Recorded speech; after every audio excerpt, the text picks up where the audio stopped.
tous, bienvenue sur ANews Sécurité et aujourd'hui j'ai le plaisir de recevoir le général Leray. Bonjour général. Bonjour Madame Callio. Pour une nouvelle grande interview.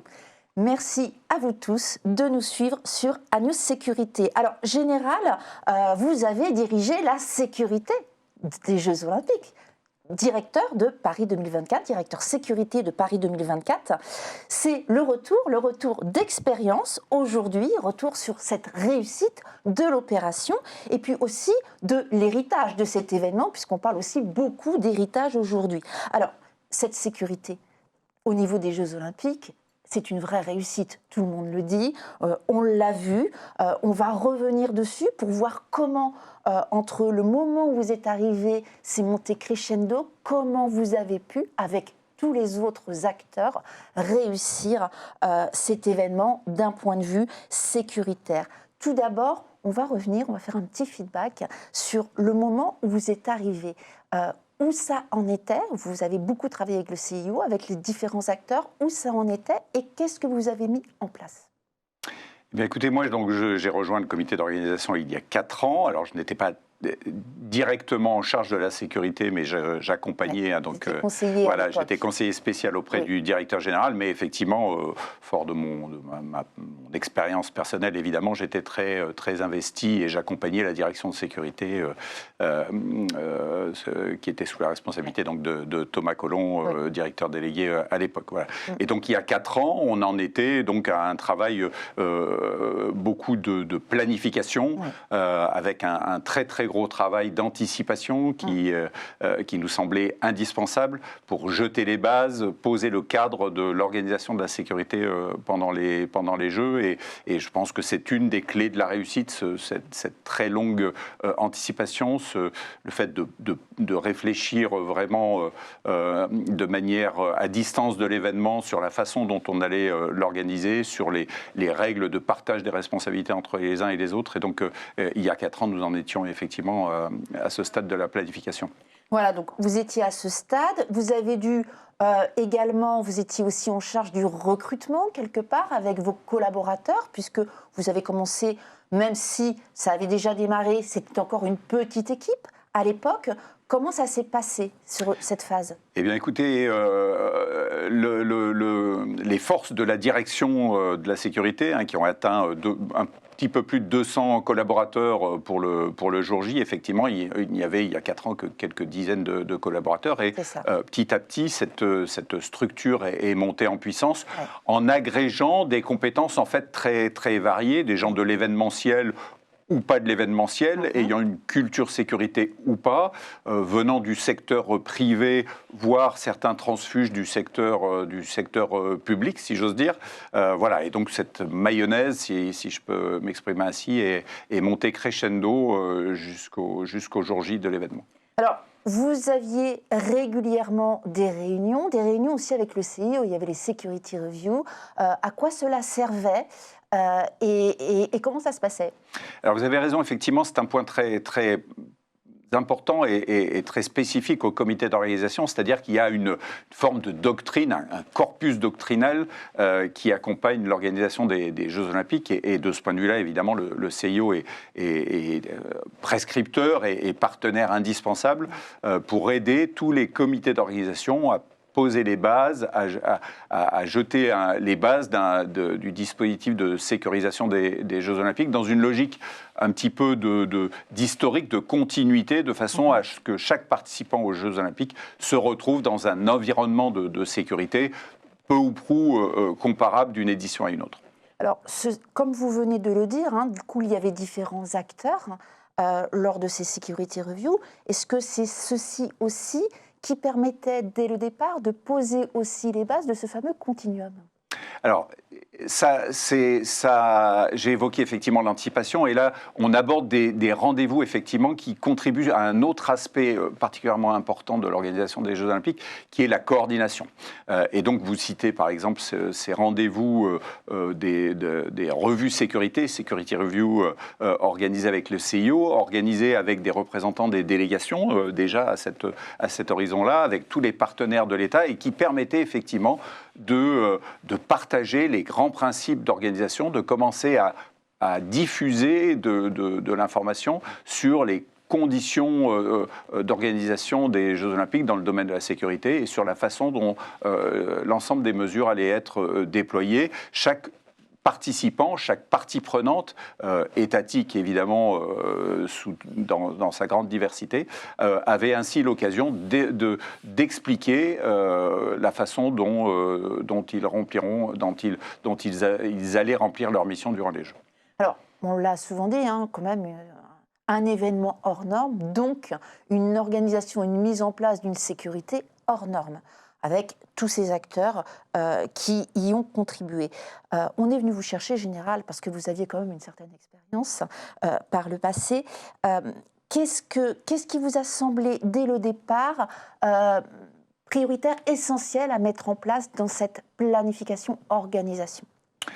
Alors, parmi les grands sujets, alors d'abord, pour dire que lorsque je suis arrivé à 4 ans, il y a 4 ans, j'étais non pas agréablement surpris, mais en tout cas, j'ai pu constater que le travail avait été vraiment mis sur des rails extrêmement précis.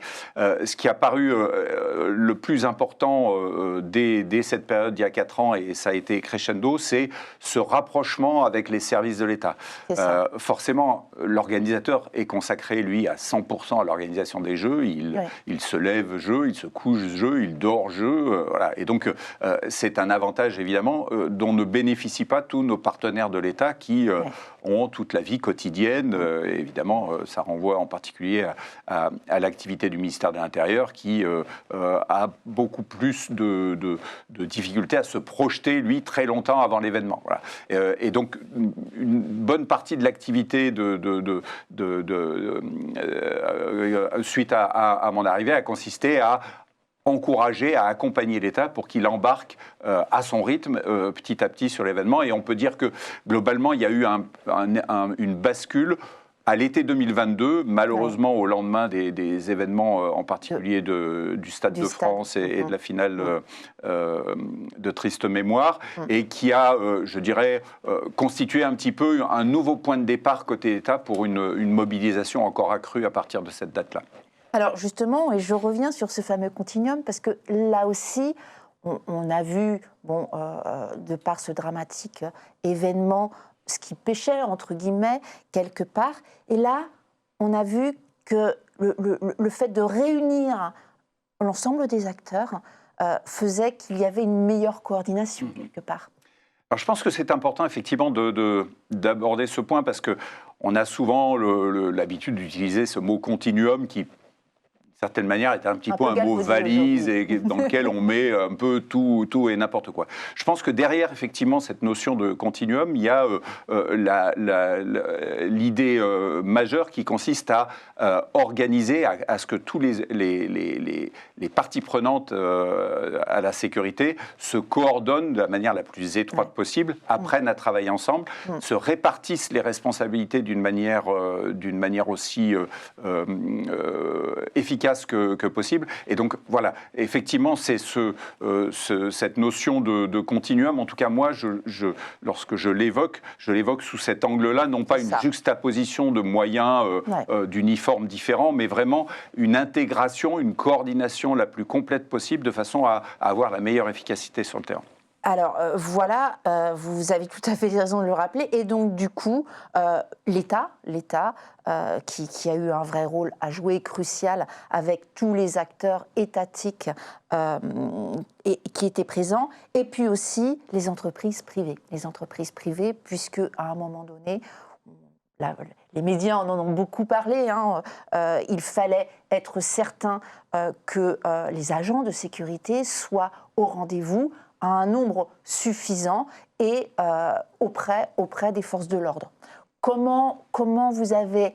Est-ce que vous pouvez revenir sur comment vous avez réussi à embarquer tout ceci ? Alors, effectivement, donc vous avez cité l'État. Clairement, l'État était le garant de la sécurité des Jeux vis-à-vis du CIO, dans les lettres d'engagement que l'État avait signées au moment où Paris s'est porté candidate pour organiser ces Jeux. L'État avait apporté sa garantie. Donc, clairement, c'est l'État qui est le chef de file un petit peu de cette équipe de France de la sécurité. une fois qu'on a dit ça, effectivement, ce continuum, pour revenir sur ce terme-là, en fait, il rassemble effectivement beaucoup d'acteurs, dont les acteurs de la sécurité privée. Alors, il est vrai qu'on avait on partait d'une situation peu favorable, hein, clairement, il y a 4 ans en particulier, tout le monde anticipait une défaillance de la sécurité privée qui n'était déjà pas au rendez-vous, entre guillemets, de l'activité quotidienne, qui faisait état d'une défaillance, enfin, d'un manque d'agents de sécurité privée qui était évalué à peu près à 20 000 agents dès cette période-là. Et donc il y a eu toute une organisation qui s'est mise en place avec en particulier les services de l'État pour mobiliser également les entreprises de sécurité privée. On a fini par mobiliser au total 103 entreprises attributaires qui ont travaillé dans le cadre des Jeux. Probablement en comptant les entreprises, je dirais, qui accompagnaient, qui étaient sous-traitantes des premières. On a dépassé les 200 entreprises qui ont été investies, petites et moyennes entreprises, hein, pour la quasi-totalité d'entre elles. Et donc, il y avait besoin d'être accompagnées. Donc, une partie par l'organisateur, bien sûr, pour les accompagner, les aider à monter en puissance. Beaucoup étaient frileuses au départ. Parce que beaucoup étaient encore sur l'idée du GK13. Absolument, la fameuse défaillance de Londres. Mais l'État s'est investi d'une manière extraordinaire également pour accompagner ces entreprises dans le domaine de l'aide au recrutement. On travaille en particulier des DRIETS, de France Travail, dans le domaine de la formation. Et petit à petit, effectivement, ce dispositif est monté en puissance au point, dans une certaine mesure, d'être de manière un peu surprenante, d'être au rendez-vous, effectivement, puisqu'il n'y a pas eu de difficultés. Il y a eu ici ou là quelques problèmes ponctuels, mais il n'y a eu aucune défaillance pendant les Jeux, et je pense qu'on peut tous collectivement s'en féliciter, organisateurs, entreprises et État, bien sûr. En termes de moyens humains, est-ce que vous avez un chiffre à nous donner? Ça représente combien de personnes, tout confondues, qui ont contribué à ce succès?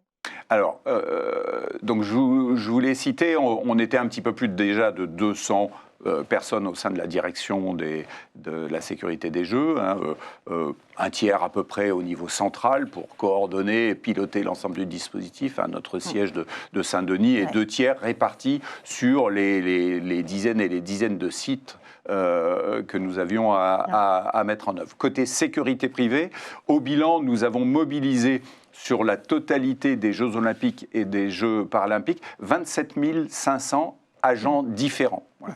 Nous avons mobilisé, alors on a envisagé 22 000 à l'époque pour les seuls Jeux Olympiques, pour les journées de pic. On a dépassé un petit peu les 20 000, on n'a pas atteint les 22 000, mais on a été à 20 100 environ pour les journées qui ont mobilisé le plus d'agents durant les Jeux Olympiques. Et donc au total, 27 500 agents différents ont travaillé soit pour les Jeux Olympiques, soit sur les Jeux Paralympiques, ce qui était un objectif exceptionnel. On a pu noter, Général, durant ces Jeux, qu'il y avait un vrai savoir-faire de ces agents, alors aussi bien des forces de l'ordre que des agents de sécurité privée, où la bonne humeur, la bonne ambiance était rayonnante. Donc, j'ai envie de dire, le savoir-être était très important et a donné une superbe image à l'ensemble, aussi bien aux citoyens français qu'aux touristes. Qu'est-ce qui a fait qu'on en est arrivé là? Parce que c'était aussi une première quelque part. Alors, très intéressant cette façon, effectivement, que vous avez de présenter les choses, parce que je pense que ces deux piliers, aussi bien du savoir-faire que du savoir-être, ont été vraiment des éléments clés de la montée en puissance des dispositifs, aussi bien côté public que côté privé. Je ne vais pas m'exprimer pour le préfet de police, mais je sais que, par exemple, il avait donné des consignes assez précises sur non pas sur les compétences à mettre en œuvre, parce que là, dont les forces de police n'ont plus à faire la démonstration, mais sur l'accueil. Et côté sécurité privée, nous avons aussi mis un accent important sur la formation, de façon à s'assurer que nos agents étaient en nombre suffisant, bien sûr, mais en capacité possibilité d'utiliser les quelques équipements effectivement que nous avions à utiliser. Et nous avons mis aussi un accent sur la partie savoir-être, la qualité de l'accueil, et je crois effectivement que ça peut être porté au crédit de l'ensemble des forces de sécurité de ce pays, que d'avoir fait la démonstration qu'on était capable de déployer un niveau de sécurité extrêmement haut, d'excellente qualité, et en même temps d'avoir une qualité d'accueil qui a été soulignée par une bonne partie des gens qui ont eu l'occasion d'être spectateurs des Jeux ou simplement d'évoluer dans l'environnement des sites de compétition. Alors justement, on parle de ce point, là encore, hein, et je le disais en préambule, on est sur l'héritage maintenant. Ce retour d'expérience montre qu'il y a un très bel héritage à conserver.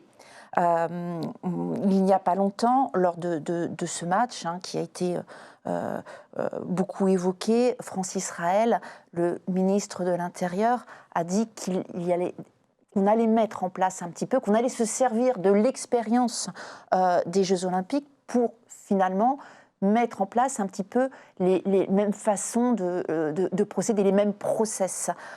Est-ce que vous pensez que cela signifie que forcément, aujourd'hui, lors d'événements un peu conséquents ou du moins un petit peu tendus, on va dire, cette expérience-là va faire qu'on va mieux gérer la sécurité, on va être plus efficace, on va être...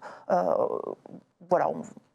Oui, absolument. Je pense que cette dimension d'héritage, elle était au cœur du projet de Paris 2024 dans tous les domaines. Et alors, c'est peut-être pas le domaine auquel on pense en premier lorsqu'on évoque cette notion d'héritage, mais je crois qu'on peut sans aucun doute affirmer qu'il y a et qu'il y aura un héritage en matière de sécurité. Vous avez évoqué donc ce rendez-vous de ce dernier match.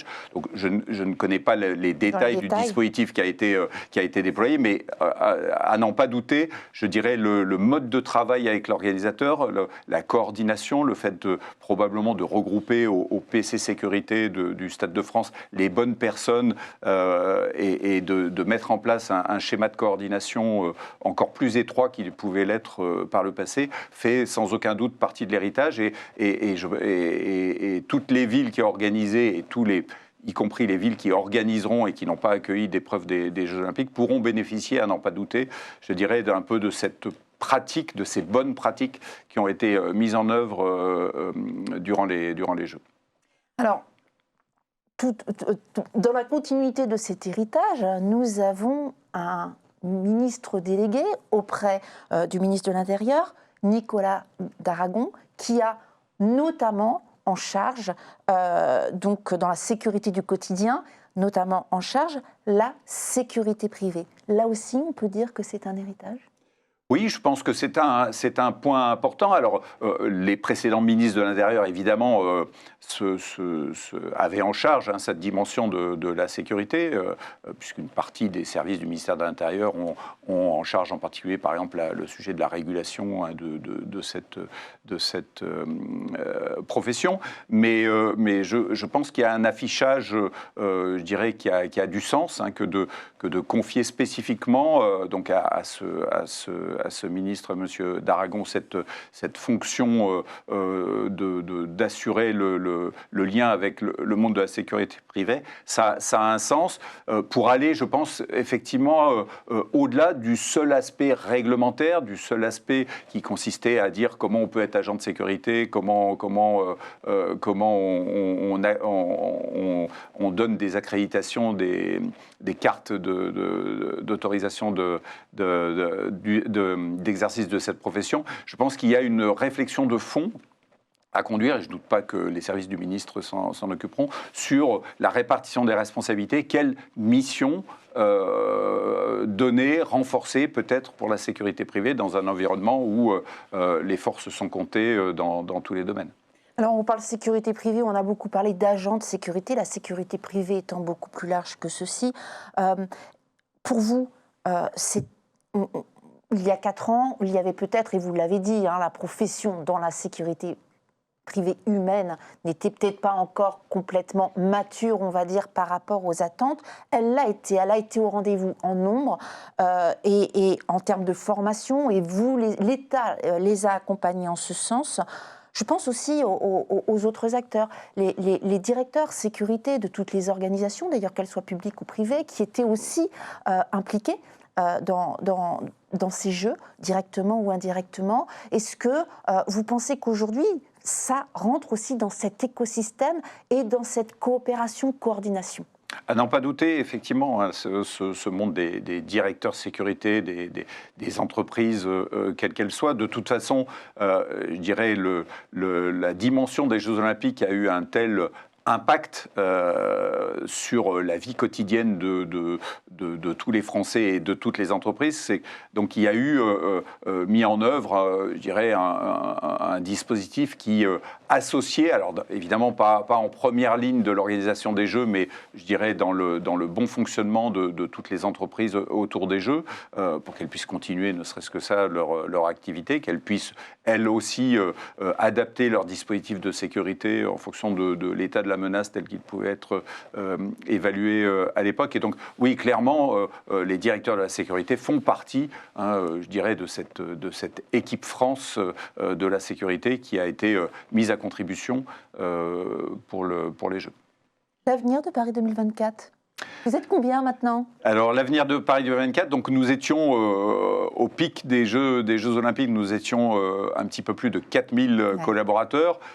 Évidemment, toute cette organisation a fondu extrêmement rapidement hein, dans les jours qui ont suivi les Jeux Olympiques pour quelques-uns, une partie importante pour les Jeux Paralympiques qui ont évidemment été encore un moment de mobilisation important. Et aujourd'hui, nous sommes un petit peu plus d'une centaine de collaborateurs encore dans le domaine de la sécurité. Il reste un tout petit noyau pour continuer à rassembler l'héritage, justement, toutes les informations, essayer de rédiger tous les rapports et d'aller porter témoignage de la façon dont les Jeux se sont déroulés en matière de sécurité. J'aurai l'occasion dans les tout prochains jours moi-même de participer à plusieurs réunions avec Milan Cortina, avec Los Angeles. C'est ça. Le CIO fait encore appel à vous pour ses retours d'expérience auprès des autres organisateurs des prochains Jeux Olympiques. Absolument, voilà. Et nous fermons petit à petit les tout derniers sites. Il en reste 2 ou 3 encore à fermer, qui sont encore en cours de démontage. Mais donc, voilà, d'ici la fin de l'année, je dirais la direction sécurité va s'éteindre après avoir transmis le flambeau, je dirais, et toute la mémoire à tous les acteurs. Et donc, pour vous-même, Général ? Eh bien, je vais m'éteindre, moi aussi, dans une certaine mesure. Non. En tout cas, je vais quitter le comité d'organisation, effectivement, à la fin de cette année. Et je continuerai à proposer mes services, à mon expérience pour les organisateurs futurs, s'ils en ressentent le besoin. Et je me tiendrai, bien sûr, à la disposition de tous ceux qui auront besoin d'avoir un petit peu plus d'informations sur la mémoire de cet événement qui indiscutablement a constitué un pic et a été une grande réussite dans tous les domaines, dans le domaine de la sécurité aussi, et je pense qu'on peut tous s'en féliciter. Voilà, et donc je continuerai à servir dans l'état d'esprit qui m'a animé depuis tout au long de ma carrière militaire et tout au long de ces 4 années passées au sein du comité d'organisation. Et je suis certaine qu'on fera encore beaucoup appel à vous. En tout cas, un grand merci, Général. Merci beaucoup. D'être venu sur ANews Sécurité. Merci à vous tous de nous avoir suivis sur cette grande interview et à très bientôt pour une nouvelle émission.